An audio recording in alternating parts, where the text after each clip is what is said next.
Now, we've talked about Britain as a NHS and welfare state, and now we need to pay for all of that stuff. Rachel Reeves has been floating all kinds of ideas as to how to fill her black hole.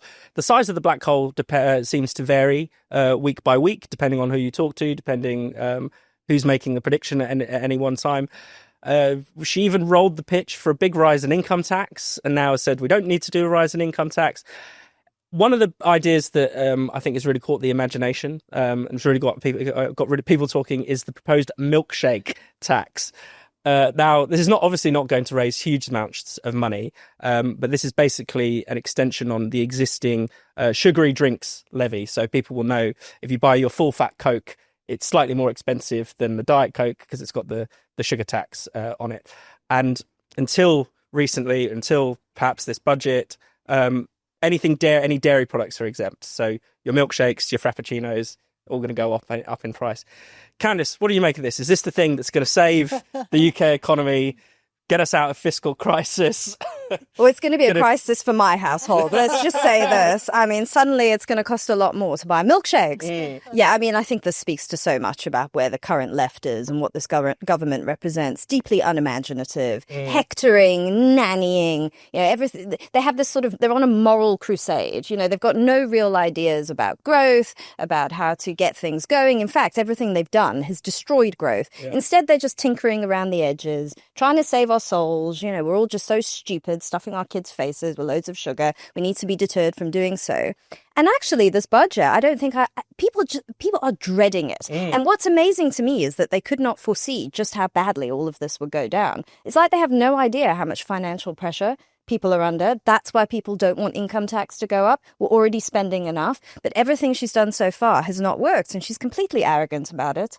They are completely arrogant. Their attitude is that the public just can't stomach the changes that need to be made. It's nothing to do with them, nothing to do with their profligacy and their irrationality and their incompetence. It's us. We're the problem because we won't take it. And because we won't eat healthily and lessen the burden on the NHS. I do feel like, I don't want to focus too much on this particular tax because obviously, as you're right, Candice, this is a much bigger issue about the budget, and it's hard to recall a budget that people have been treading so much. But it does feel like nanny state measures are the last refuge of, the sort of empty politician. If you don't have an idea or an ideology, you ban something or you tax it or you make it make life a bit less fun. What do you think, Jo? Yeah, no, I agree. I mean, I don't even know about the. I agree. I think what's interesting is that clearly, really, really big, serious ideas are needed to lift us out of the economic mess that we're in. And there are two different approaches that Rachel Reeves could take, that anybody could take. Either you grow the economy, and for me, the number one way to do that right now would be to absolutely scrap every single bit of net zero legislation and really focus on getting cheap energy to the country. So you could really focus on growing the economy, or if you can't quite bring yourself to do that, you could really focus on cutting spending, cut the welfare budget. Let's not be an NHS with a country attached. Let's be a country with a decent health service that treats sick people but doesn't waste millions and millions of pounds on diversity officers and political initiatives. So you could cut spending or you could grow the economy. And it just seems like whichever way Rachel Reeves goes when she tries to do either of those things, she meets opposition from the Labour Party backbenchers. They were elected on the ticket, if you remember, in the run-up to the last election of growth. Yeah.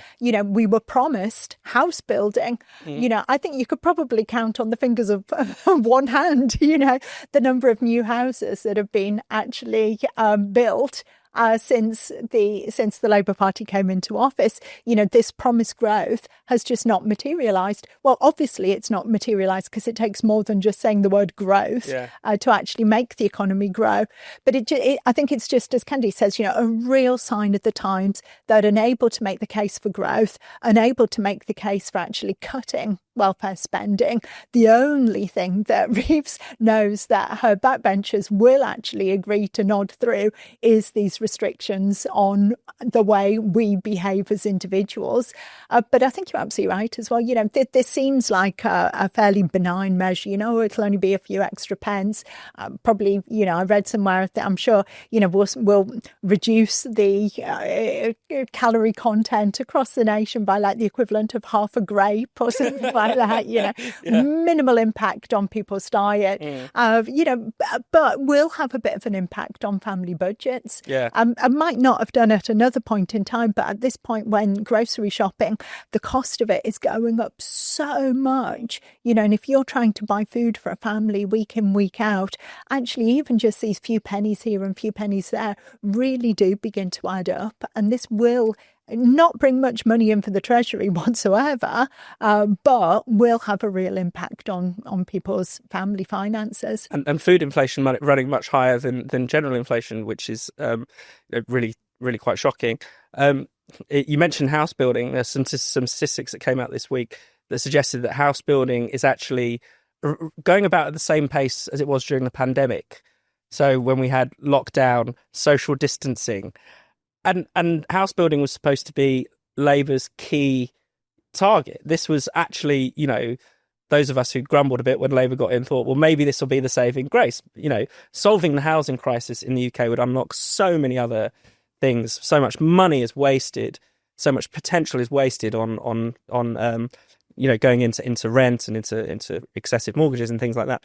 But no, they can't even get that right. Well, people said it at the time, property experts, they said that house building is dominated by the big house builders and you can't just get them to build. They're not going to do that. There's also so many planning regulations as well. A lot of it's net zero. Houses have to be built a certain way so that it doesn't incentivize house builders to even get into the business in the first place. There's all these obstacles, and it's so true. They just speak in rhetoric, but they're not willing to confront any of the structural issues that are preventing this from happening. And I think the big thing now, one of the really sad things is you speak to people in their 20s and they're just despairing at the thought of ever owning their own house. I mean, that was something that, you know, 2 generations ago, people were absolutely thrilled to be able to do. And now people just think, oh, I'll never be able to do it. I'll never own my own home. And it's almost this nihilism is setting in. Yeah. And finally, not to end on too bleak a note, but more statistics have come out that saying that the Office for National Statistics wildly underestimated the amount of people leaving the country. Are people simply voting with their feet against the state of the UK economy, which is very sad, of course? I think they are. I think for young people especially, moving abroad does seem like a much more attractive proposition when you face very few job prospects in this country. I don't blame them. You know, I think that would be a sensible thing to do. But I think the other statistics that have come out today, which are equally as depressing, is the increasing proportion of young people, so this is under the age of 24, who are classified as NEET, so not in education, employment and training. And they're saying one of the reasons for this is that the jobs which have been done away with are the so-called entry-level jobs. So, I mean, you could even go down to the kind of, I remember when I was kind of 13, 14, having a Saturday job, you know, and then whilst you're at university, you work in restaurants and cafes. And it's these kind of jobs that give you a work ethic, I guess, and introduce you to the labour market in the first place and get you used to going out to work and earning money. When those kind of jobs are done away with, it then makes it more difficult for people to get the next stage up on the ladder. And there's been a lot of attention about the crisis in graduate recruitment, but actually, you know, you people with a degree at least are managing to get some kind of job for the most part. People without degrees are struggling to get any kind of job at all. And again, you know, I would put a lot of this down to decisions that have been made around Britain. You know, it's got some of the highest energy prices in the whole of the Western world, you know, higher than nearly every other country in the world.